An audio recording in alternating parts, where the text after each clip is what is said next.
Mostra a tua luva aí, a outra. Pô, puxa aí pra gente ver. Puxa aí pra gente ver. Costurou? Tá vindo pra cá jogar Airsoft com costura e linha de costura e agulha? Caralho, na moral, Deadpool.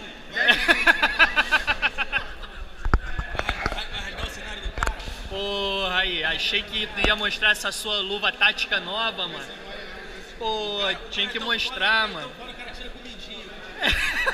É o dedo mindinho que é o dedo nervoso, pô. Mostra aí, pô. Porra, aí, sacanagem, mano. Sacanagem.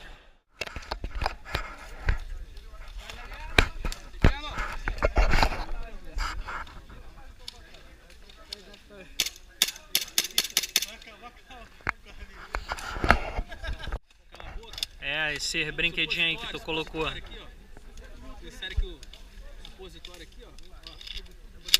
Isso daí é o que? O terror dos inimigos? É, essa aqui é o explode cabana. O pega lula. É o Tasca quebra barraca. É o pega lula. Quantos quilos ela tá pesando? Quase meia dúzia, tem uns 5 quebrados, pesadinho. Aí, que beleza.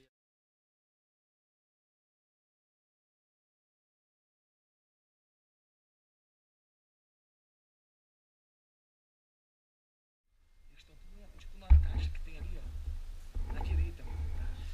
Vamos avançar. Aonde? Aonde que eu não tô vendo ninguém?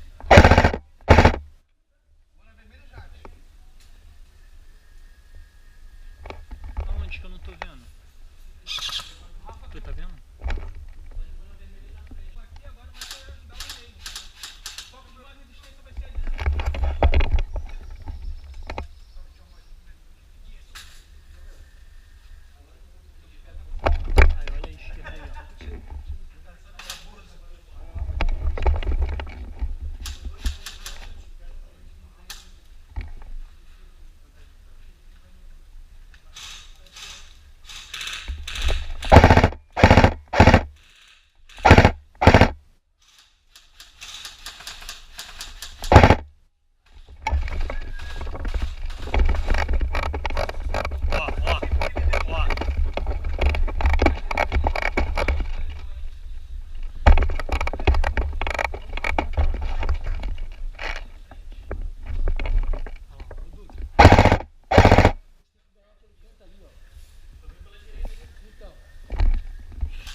Estão aqui, ó. Estão na esquerda também. Tem uma elevação natural aqui, um pequeno morro. Então, é isso que eu tô falando. Eles estão dando de lá e estão aqui também agora. É estratégico pegar esse morro. Vou pegar na direita lá, ó. Tem gente lá. Nossa. É nosso, mas se quiser pular lá pra...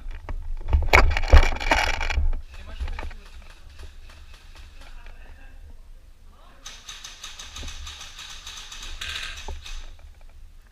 Cara, eu não tô conseguindo visualizar não. Aqui, ó. Morreu. Mano, caralho. Não, mas ele já tomou lá de baixo. Aí, vamos avançar por aqui, ó. Ó, tá vendo o armário se mexer? Ó, tá vendo lá, ó. Lá no fim, lá. Olha, na tua frente, meio-dia. Olha lá, ó.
tem bolinha não, não tem bolinha não. É só barulho.